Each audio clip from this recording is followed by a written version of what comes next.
আপনাদের সবাইকে আমার এই শ্রুতি গল্পের আসরে স্বাগত।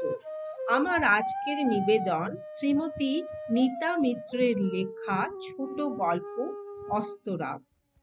তিনতলার চিলেকোঠার এই নির্জন ঘরটিতে বসে একটু স্বস্তি বোধ করলেন সোমনাথ মজুমদার।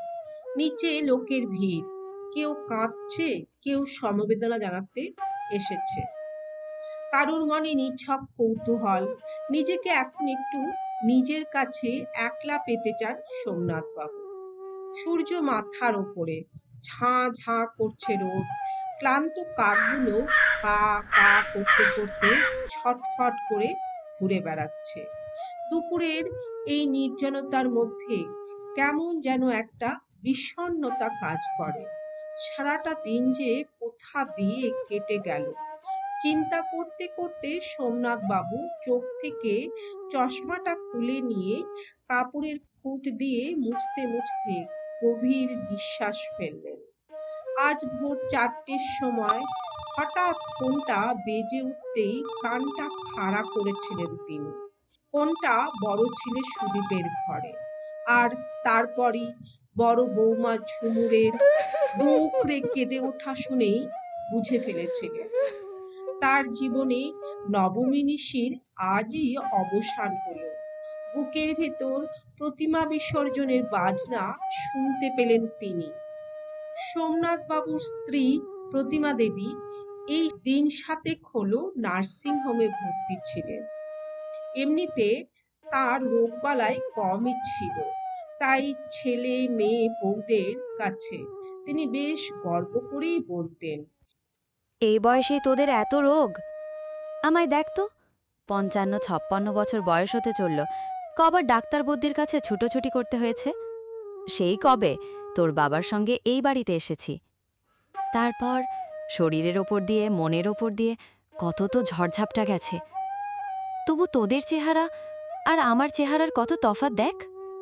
সত্যি প্রতিমার চেহারার বাঁধুনি এতই মজবুত ছিল যে বোঝাই যেত না 3 ছেলে ও 2 মেয়ের মা তিনি। মনের ওপর দিয়েও তো ধকল কম যায়নি তার। প্রথম ছেলেটি যখন তার বয়স এই বছর 3, হঠাৎ কোথা থেকে সর্বনাশা কালো জ্বর এসে ছিনিয়ে নিয়ে গেল তাকে। আর তার কোলের মেয়েটির রোগ তো ধরতেই পারল না ডাক্তার। বছর খানিকের ফুটফুটে মেয়েটি কেবল বমি করতে করতেই মায়ের কোল খালি করে দিয়ে চলে গেল। এত বড় দুটো আঘাত বুকে চেপে সোমনাথ বাবু আর প্রতিমা দেবী এই দীর্ঘ 30টা বছর পার করেছেন। নিজে ছিলেন সাধারণ পোস্টমাস্টার। অভাব অনটন, হাসি কান্না, মান অভিমান, আশা নিরাশার মধ্যে দিয়ে দিনগুলো কোনো রকমে পার করে দিয়েছিলেন। তবু তারই মধ্যে যে সুখের দিন আসেনি তা বলা যায় না। সুদীপ আর রাহুলের চাকরি, লিলির অবস্থাপন্ন ঘরে বিয়ে, তাদের জীবনের এক একটি উল্লেখযোগ্য ঘটনা। সুদীপের বিয়ে দিয়েও তারা তৃপ্ত। ঝুমুর তাদের যথেষ্ট শ্রদ্ধা ভক্তি করে। এখন নাতি নাতনি ভরা সুখের সংসার তাদের। আজ তারা সুখী দম্পতি, জীবনের সংগ্রামে জয়ী। ছেলেমেয়েরা এখন সকলেই প্রতিষ্ঠিত। এবার তাদের দুজনের পরিপূর্ণ অবসর জীবনের প্রান্তে এসে আবার নতুন করে ভাব ভালোবাসার সময়। ঠিক এই সময় হঠাৎ এই ছন্দপতন। ভাবাই যায় না প্রতিমা আজ আর নেই। সোমনাথবাবু কাপড়ের খুঁটটা দিয়ে চোখ মুছলেন। সেই ভয়াবহ দিনটার কথা মনে পড়ে গেল। রাহুল বাড়ি এসেছে কদিনের জন্য। রাহুলের বদলির চাকরি, তাই ও এলেই বাড়িতে একটা উৎসবের সুর বেজে ওঠে। সেদিন প্রতিমা লিলিদের নিমন্ত্রণ করেছিলেন। জামাইয়ের পৈতৃক ব্যবসা সংক্রান্ত কাজে সে আটকে পড়েছিল। তবু কথা দিয়েছিল রাত্রে আসবে। বড় ছেলে সুদীপ ব্যাংকের অফিসার, সেও সেদিন অফিসে হাজার কাজ থাকা সত্ত্বেও মায়ের অনুরোধে অফিস যায়নি। সেদিন সকাল থেকেই প্রতিমা ভীষণ ব্যস্ত। রান্নাঘরের তদারকি করে তড়িঘড়ি নিজের ঘরে ঢুকলেন। সোমনাথ বাবু তখন ঘরে বসে খবরের কাগজ পড়ছিলেন। প্রতিমা দেবীকে ওইভাবে হন্তদন্ত হয়ে ঢুকতে দেখে রসিকতা করার লোভ সামলাতে পারলেন না। নিজের কাজেই এত ব্যস্ত যে এই বুড়োটার দিকে একটু নজর দেওয়ার কথা মনেই থাকে না। প্রতিমা দেবী তখন আলমারি খুলে সোমনাথ বাবুর জন্য সদ্য কেনা ফতুয়াটা বের করছিলেন। সোমনাথ বাবুর অনুযোগে তিনি একটু মিষ্টি করে হাসলেন। তারপর ভুরু কুঁচকে স্বচ্ছ শাসনের ভঙ্গিতে বললেন, কেমন লোক হে তুমি? ঘর ভর্তি লোক আজ। মেয়ে জামাই আসছে, আজও সেই ছেঁড়া ফতুয়াটা পরে বসে আছো? চোখ থেকে কাগজ না নামিয়েই সোমনাথ বাবু বললেন। চেনা বামুনের পইতে দরকার লাগে না। আলমারিটা বন্ধ করে প্রতিমা দেবী ততক্ষণে ঘুরে দাঁড়িয়েছেন। থাক, ওই মুখটা যদি তোমার না থাকতো তবে যে কি হতো। নতুন ফতুয়াটা সোমনাথ বাবুর সামনে রেখে বললেন, নাও, ধরো, ওটা খুলে এই নতুনটা গায়ে চাপিয়ে নাও। ওটা আলমারিতেই তুলে রাখো। সোমনাথ বাবু গম্ভীর। প্রতিমা দেবী দরজার দিকে এগোচ্ছিলেন, ঘুরে দাঁড়ালেন, ভ্রু ভঙ্গি করে বললেন, কেন? আজকাল বুঝি কম দামের জিনিসে মন ভরে না? খবরের কাগজ থেকে চোখ তুলে এবার সোমনাথ বাবু কৌতুক করে কিছু বলতে যাচ্ছিলেন। এমন সময় হঠাৎ সোমনাথ বাবু কিছু বোঝার আগেই প্রতিমা দেবীর পাটা কেমন টলে যায়। তিনি ছুটে ধরতে যাবার আগেই প্রতিমা দেবী পড়ে যান। শব্দ শুনে বাড়ির অন্যান্য সকলেই ছুটে আসে। তারপর ডাক্তার, নার্সিংহোম, তারপর সব শেষ। নার্সিংহোম থেকে প্রতিমা আজ শেষবারের মতো বাড়িতে আসবে বলে সোমনাথ মজুমদার নিজে আলমারি খুলে সেই নতুন ফতুয়াটা বের করে গায়ে দিয়েছেন। বাবা, আপনি এখানে? এদিকে সবাই আপনাকে খোঁজাখুঁজি করছে। নিচে চলুন। চমকে উঠে সোমনাথ বাবু তাকিয়ে দেখলেন ঝুমুর। চশমাটা চোখে পরে নিয়ে সোমনাথ বাবু উঠে দাঁড়ালেন। চলো। পাটা কেমন যেন একটু বেসামাল লাগছে। ঝুমুর শ্বশুরের হাতটা ধরে আস্তে আস্তে তাকে নিচে নামিয়ে আনলো। নিচের বারান্দায় বোম্বাই খাটের ওপর নরম গদিতে প্রতিমা দেবী শুয়ে আছেন। ঠোঁটে এক টুকরো হাসি, মুখখানা প্রশান্ত, চোখ দুটি ঈষৎ খোলা, কপালে চন্দন, গলায় ফুলের মালা, পরিধানে লাল পাড় গরদ, পায়ে আলতা, ফুলে ফুলে সারা শরীর আচ্ছাদিত। সুন্দর ধূপের গন্ধে চারিদিক ম ম করছে। লিলি মায়ের পায়ের কাছে উপুর হয়ে পড়ে হাপুস নয়নে কাঁদছে। ছেলেরা প্রস্তুত মাকে খাটে তোলার জন্য। কে যেন প্রতিমা দেবীর গায়ের ওপর এক শিশি আতর এনে ঢেলে দিল। জামাই ম্যাটাডোর আনতে গেছে।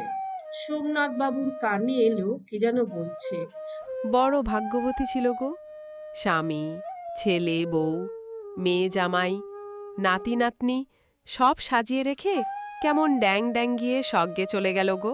সোমনাথ বাবু আসতে প্রতিমার চারিদিকের গোল হয়ে থাকা ভিড় একটু পাতলা হলো। বৌমা তার হাতের নোয়া খুলে দিল। তিনি পরম যত্নে প্রতিমার হাতটি নিজের হাতে তুলে নিলেন। তার মনে পড়ে গেল আর এক দিনের কথা। সেদিনের প্রতিমার নরম উষ্ণ হাতটাকে তিনি ঠিক এইভাবে তুলে নিয়েছিলেন সেদিন। কানের কাছে ভেসে এলো পুরোহিতের সেই মন্ত্রোচ্চারণ, যদিদং হৃদয়ং তব তদিদং হৃদয়ং মম। আস্তে আস্তে লোহাটি পরিয়ে দিলেন। বৌমা এবার একটা সিঁদুরের প্যাকেট এগিয়ে দিল। সোমনাথ বাবু ধীরে ধীরে প্যাকেটটা খুলে প্রতিমার সিঁথিতে পরিয়ে দিলেন। সেদিন কিন্তু তোমাকে গোধূলি লগ্নে পড়িয়েছিলাম। সোমনাথ বাবু বিড়বিড় করে বললেন। তারপর মাথায় হাত দিয়ে গভীর স্নেহে মুখ নামিয়ে বললেন, এই 7 দিন বড় কষ্ট পেয়েছো প্রতিমা, এখন আরামে ঘুমো। পেছন থেকে হঠাৎ একটা প্রচন্ড ধাক্কা খেলেন তিনি। সধবা মহিলারা হুমড়ি খেয়ে পড়েছে। প্রতিমা দেবীর শিথিল একটু সিঁদুর ছোবে বলে। ভিড় কাটিয়ে কোনো মতে তিনি গেটের মুখে এসে দাঁড়ালেন। সুদীপের মেয়ে টুস্কি আর লিলির ছেলে খোকন সেখানে খেলা করছিল। 4-5 বছরের ছেলে মেয়ে দুটো বুঝতেই পারছে না তারা কি হারালো। Sweet my child, I live for thee। ক্লান্তভাবে উচ্চারণ করলেন সোমনাথ বাবু। মৃত সৈনিকটির বিধবা পত্নী তার ছেলেটার জন্য বাঁচতে চেয়েছিল, কিন্তু আমি কাকে অবলম্বন করে বাঁচব প্রতিমা? চশমাটা চোখ থেকে খুলে চোখটা মুছে নিলেন। দাদু, কাঁদছো কেন? দাদু, দিদাকে কোথায় নিয়ে যাচ্ছে? তোমাদের দিদাকে বিসর্জন দিতে যাচ্ছি ভাই। জলের মধ্যে দিদাকে খাপাস করে ফেলে দেবে না দাদু? আমি তো বাড়ির সঙ্গে গিয়ে এবার ঠাকুর বিসর্জন দেখে এসেছি। পাকা গিন্নির মতো মুখ করে টুস্কি বলল, তাতে কি হয়েছে দাদু? আমরা তো আছি, তুমি কেঁদো না। দীর্ঘ নিঃশ্বাস ফেললেন সোমনাথ বাবু। তিনি জানেন এরা এদের পড়াশোনা, নাচ গান, সেতার, প্যারেড এইসব হাজার কাজের বাঁধনে বাঁধা। এদের সময় কোথায় তার পেছনে নষ্ট করার? ম্যাটাডোর এসে দাঁড়ালো। আর্ত কান্না, গুমোট আবহাওয়ার মধ্যে দিয়ে দুই ছেলে, জামাই আরো কয়েকজন শ্মশান যাত্রী প্রতিমাকে কাঁধে তুলে বলো হরি হরি হরি বল। বলে পয়সা কই ছাড়াতে ছাড়াতে ম্যাটাডোরে এনে তুলল। খাঁ খাঁ করছে মধ্য গগনের রোদ। প্রতিমা রোদ একেবারেই সহ্য করতে পারত না। কখনো সখনো দরকারে রোদের মধ্যে বেরোতে হলে মাথা ধরত। আজ তার সুন্দর মুখখানা রোদে ঝলসে যাচ্ছে। সোমনাথ বাবু ছুটে ঘরে ঢুকে গেলেন। হাতে করে নিয়ে এলেন তার বড় কালো ছাতাটা। তারপর ম্যাটাডোরে উঠে বসলেন। ম্যাটাডোর ধীরে ধীরে এগিয়ে চলল। সকলে বিস্ময়ে দেখল সোমনাথ মজুমদার তার ছাতাটা প্রতিমার মাথার কাছে তুলে বসে আছে। কাঠ ফাটা রোদে তার নিজের মাথাটা যেন পুড়ে খাক হয়ে যাচ্ছে। সেদিকে ভ্রুক্ষেপ নেই। সুদীপ একবার বলতে চেষ্টা করল, বাবা, ছাতাটা তোমার মাথাতেও একটু দাও। ছেলেকে থামিয়ে দিয়ে তিনি বললেন, রোদে চলাফেরা করা আমার অভ্যেস আছে। এতক্ষণ আমার সঙ্গে থাকার জন্য অসংখ্য ধন্যবাদ। প্রিয়জনদের নিয়ে খুব ভালো থাকুন। দেখা হবে আগামী শ্রুতি গল্পের আসরে।